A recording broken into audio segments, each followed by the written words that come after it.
greatest hits it is, and time for another classic album. And what an album we have. I'll tell you more about it after I've introduced you to our guest this week, who is Simon Lockwood.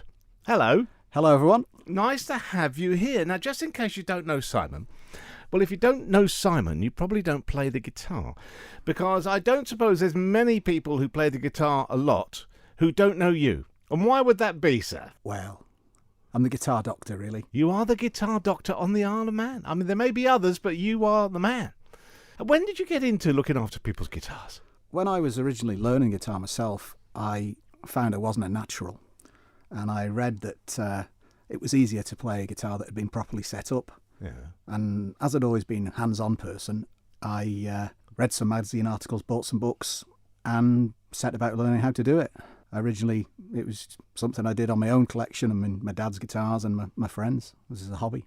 And now it's what you do. Yep. After I was made redundant, I decided to give it a shot and see if I can make a living at it. Good on you. So all the guitarists listen say, oh, yeah, Simon's on the radio. Simon Lockwood. What was your first proper guitar that you had? When I say proper, you know what I mean, of quality. Well, I had a Squire Stratocaster was my first guitar, and messed about with that, and then I've acquired many, many guitars since.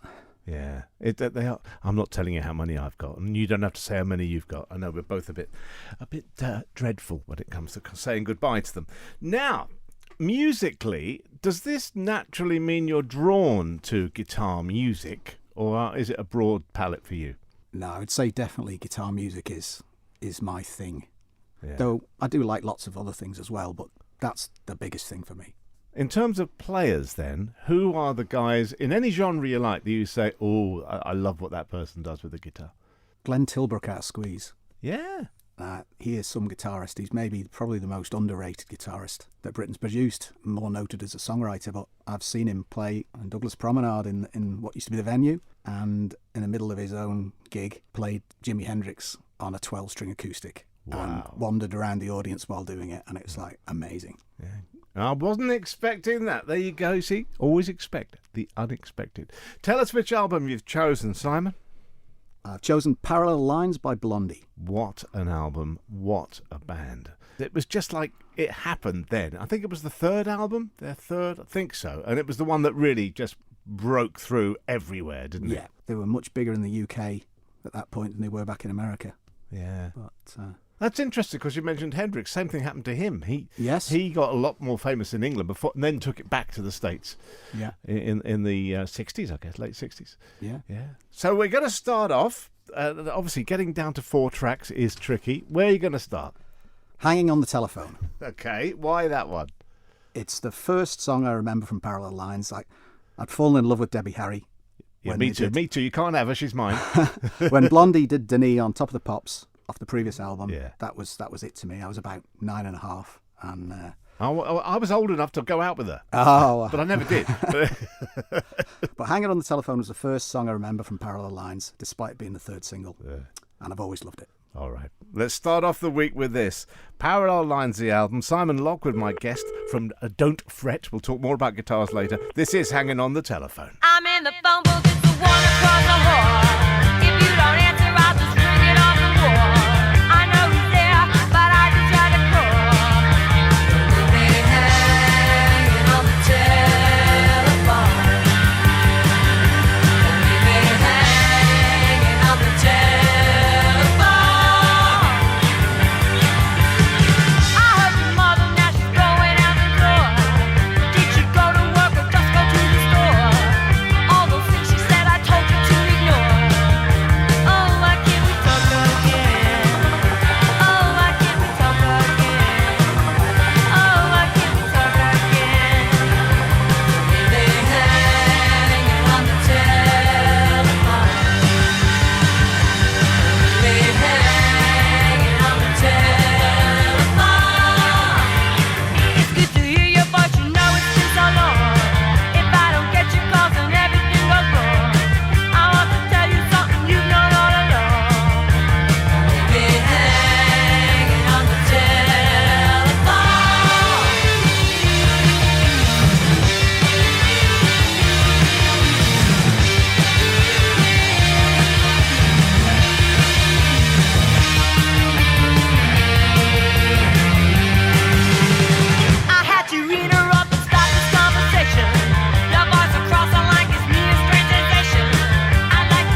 greatest hits on Manx Radio. Time for another track from our feature classic album, which is Parallel Lines, Blondie. Chosen for us by Simon Lockwood of Don't Fret, Isle of Man.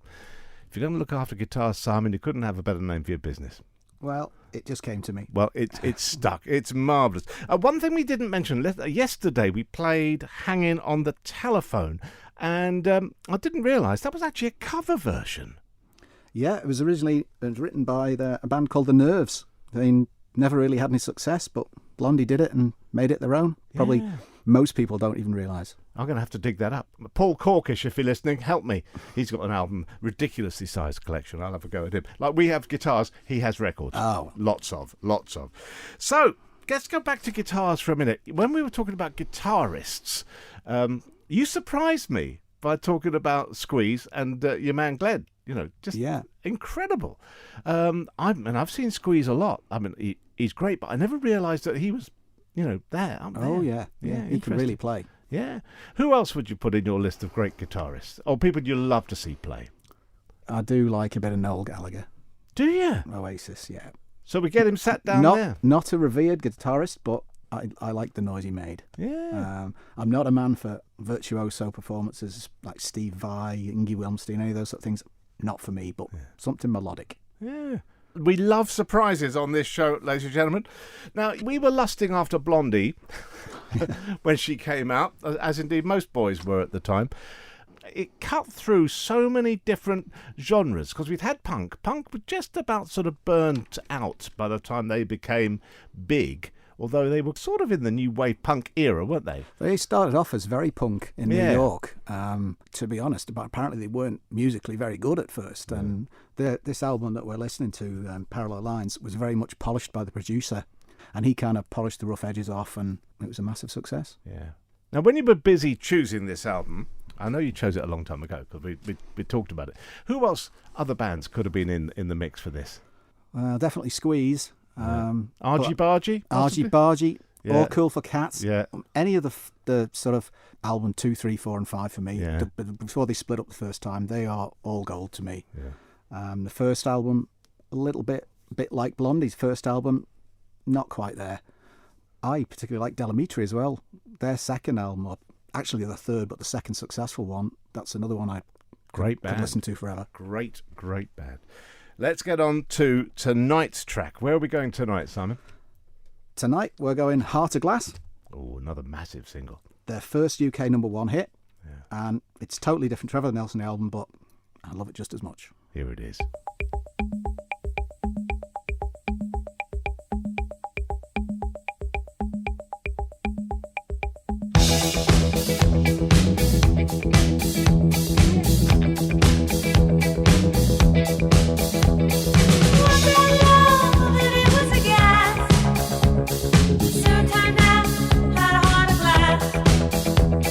Seemed like a real thing long to gone.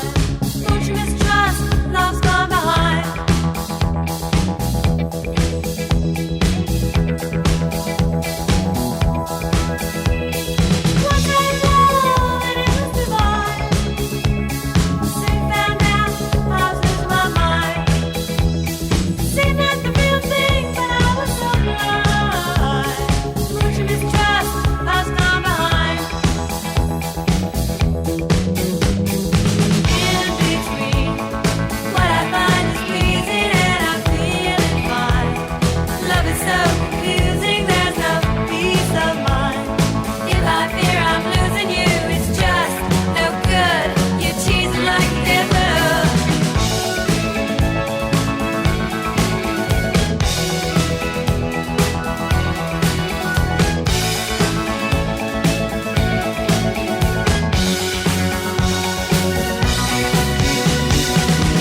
Greatest Hits on Manx Radio. Classic album it is. My guest curator, we always like that word, all this week is Simon Lockwood from Don't Fret, Isle of Man, the guitarist's friend. Yeah, you sorted it out. What's the worst, Simon, what's the worst job you've ever had to do on a guitar? Or has anything beaten you? Let's put it that way. I don't think anything's completely beaten me. Sometimes there are things that you know it's just not worth even getting in there. And Right. it's sort of... yes, there was one. Come on. An old Burns guitar from the 1960s Yeah? that was in the Elephant's Graveyard at Peter Norris Music, and the neck was like a donkey's hind leg. And Oh, dear. I fought it for a good few hours, and it wasn't happening. So that was given up on. And that was a goner. Yeah, Who's making the best guitars at the moment? Who's making the quality guitars at the moment? Because little companies come and go. I mean, the big brands are still out there. yeah. Probably the best made guitars in the world are PRS guitars, Right. like Paul Reed Smith, Yeah. American top end stuff. The sort of newest of the big brands, been around since 1985, something like that. Gibson are hopefully going to have a renaissance now, as they've been through the doldrums with a lot of technology that people didn't really want, with self-tuning guitars, and lost their direction, but they've got a new MD now. Yeah. Didn't they have a huge load of trouble about woods, rare woods or protected wood or something? Yeah, they had a lot of their wood store confiscated, Yeah. but they got it all back in the end. I think it was an absence of paperwork rather than anything nefarious. But no, they're now, I think, having a bit of a back to basics run for the 2019 Good to range, see, and yeah. hopefully they can get it back on course. You Something special. know what I love about the guitar is that basically the way they're made and the craft, it hasn't really changed, has it? No, all the good ideas really came around in the 50s. Yeah. And if you ask a non-guitarist to draw a guitar, they'll probably draw you a picture of a Fender Stratocaster, Yeah. which came out in 1954, and they're still as popular as ever and still iconic. Yeah, and if you're looking at electric guitar on your emojis, people with smartphones, that's what it is. It's a Fender Stratocaster emoji. There Yeah. you go. Bands that you've seen, a few concerts that you've just cherished. You mentioned Squeeze at the beginning of the week. Who else have you gone out and thought, oh, that was just a great, great night? I really enjoyed The Darkness. They were good when they were over here. I've seen Blondie twice. Yeah. I saw them in Birmingham, and I also saw them here. Squeeze I've seen here, and I also saw them in Liverpool and Birmingham. Travis were very good as well. That was absolutely perfect, just like the record in the Villa. I've said to a lot of people on this show how much I enjoy seeing bands here, but in the Gaiety rather than the Villa. Sometimes I find the Villa can get a little bit out of hand sonically, but the Gaiety for a more intimate concert is just a very special place. Yes, the Villa just is the wrong shape, Yeah. and the technology tries to counter it, but it's an uphill battle. Yeah, it's a struggle, isn't it? Sometimes. So let's go on to tonight's track. Now, I don't think we're going for a big single tonight. Am I right, Simon? No, it was so hard to select 4 songs off this album because there isn't a bad one on it, but I wanted to choose a couple that weren't released as singles. So this one is 11:59, and it was written by the keyboard player Jimmy Destry. It's got great lyrics and attitude, but it's a positive feeling attitude.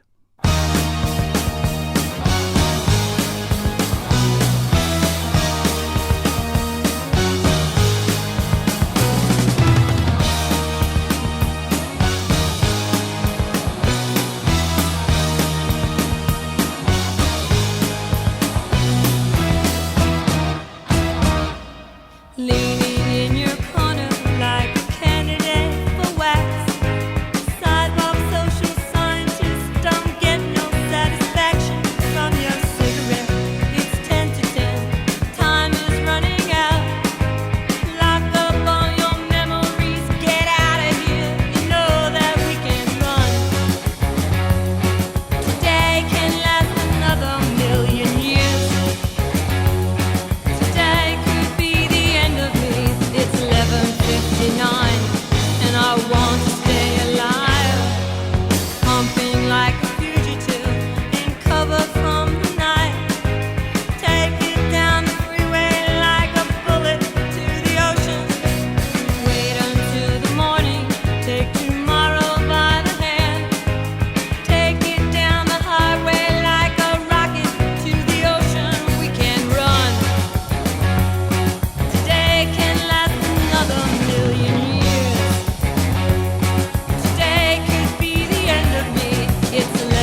11:59, and I wanna stay alive.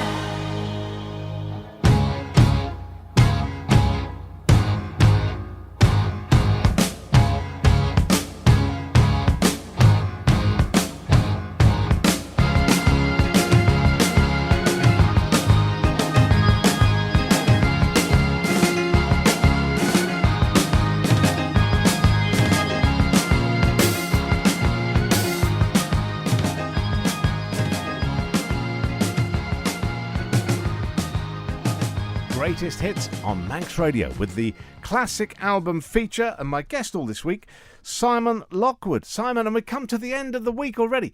I can't believe it. I've actually, just to let you know, I'm going to surprise you with this. You were wrestling about the final choice, I know, so we're going to play them both. Is that Excellent, all right? yes. So I thought it's only fair.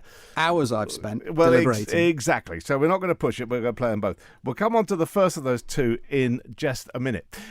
Going back to your day job, guitars, looking after guitars and nursing them back to health, and just even restringing them for people who think, I don't know what to do. Is it easier working on an acoustic instrument or an electric instrument, or doesn't it matter to you? I don't mind either.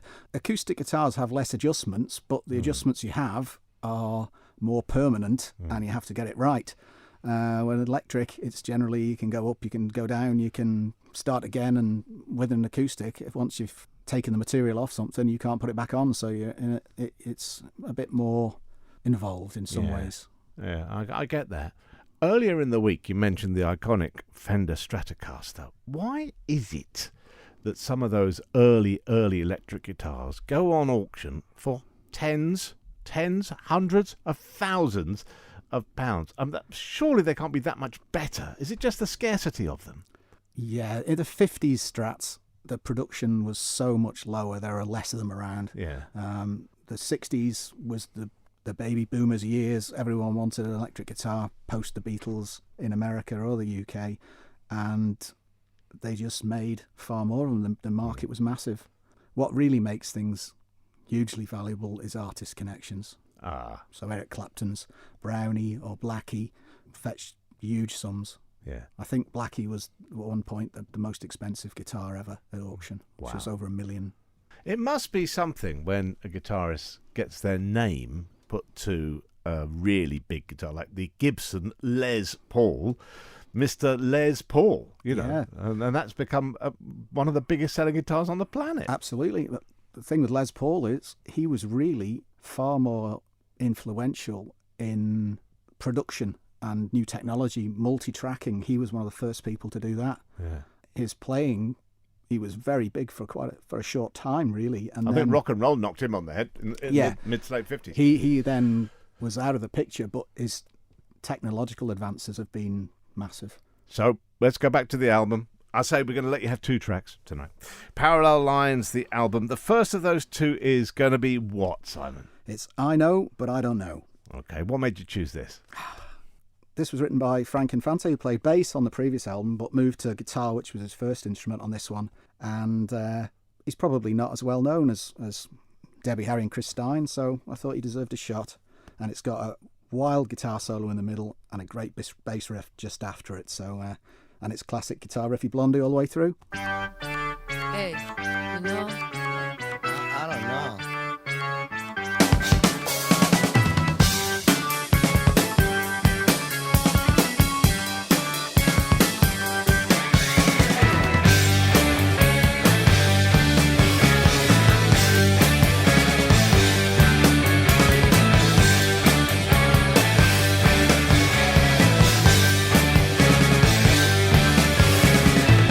I know, but I don't know.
but not with me.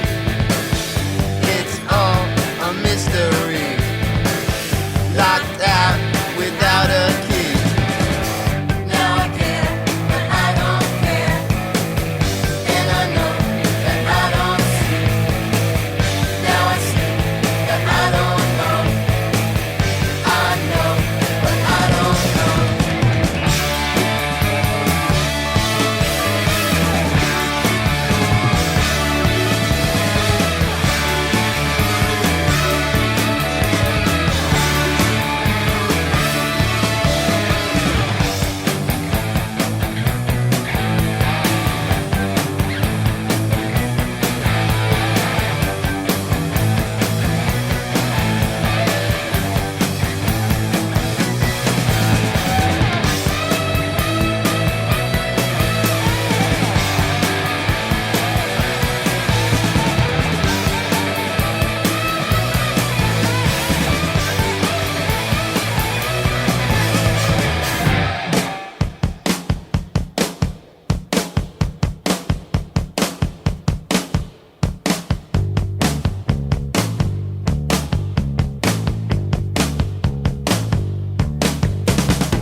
I know, but I don't know. Great choice, Simon. Thank you. Good to drag that out again. Well, something a bit different that people might not have heard. Everyone's heard all the singles, so maybe I can get someone to listen to the album and hear something new. It was a huge selling album, as you mentioned right at the beginning of the week. Breakthrough albums, third one, but absolutely punched its way to the top all over the world. Blondie had arrived big time, and it was a very considered move away from the roughness of punk, even to the way they looked, never mind the way they sounded. I think they knew that punk was on its way out, and that longevity, they had to do something different. I don't know if they were ever that clued up with it. I think they just went along on a wave of euphoria after they hit it big, and eventually they ended up in a very poor state financially, and it was only Maria in the 90s, I think, that got them to sort of pay off outstanding taxes and things like that. Tricky world of rock and roll. And you should know. Hey, you should know. You're looking after everybody. Final track there, because I said we're going to let you have 5. We have let you go. We're going to the 5th one. What's it going to be? It's Fade Away and Radiate. Again, it's not really typical of the album, but it's got a great sparse and moody arrangement and brilliant suspense for the drums only bit at the beginning. I think it must have inspired Vienna by Ultravox. If you listen to the two back to back, it's not the same, but the same feel. It's supposedly about falling in love with dead film stars, so Chris Stein was always a bit weird. Yeah, certainly. Thank you, Simon Lockwood. It's been great having you on the show. It's been a pleasure, Mark. And don't forget, you'll find him on Facebook, you find him online, and don't fret. If your guitar's in trouble, he's your man. This is Fade Away and Radiate.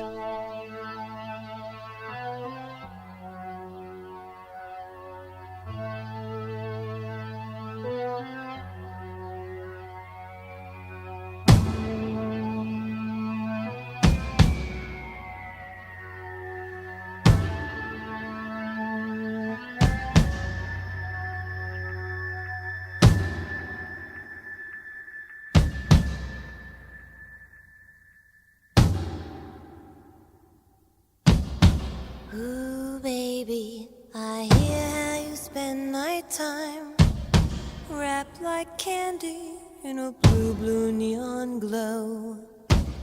Fade away and radiate. Fade away, radiate. Ooh, baby, watchful lines vibrate soft in brainwave time. Silver pictures move glow. Golden tubes faintly glow.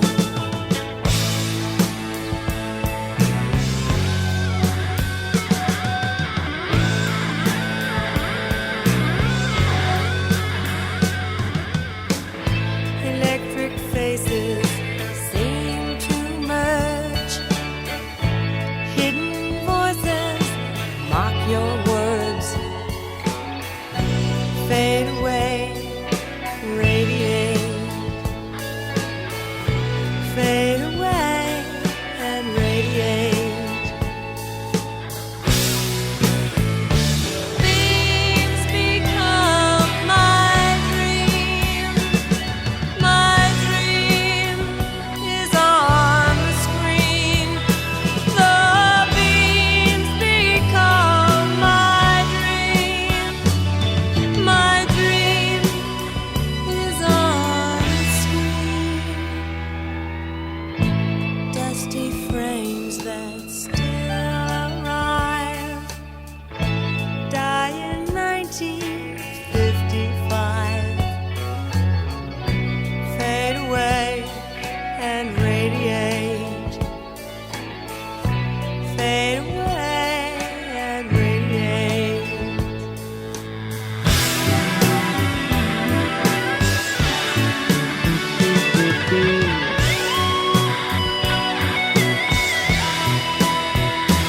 The beam becomes my dream.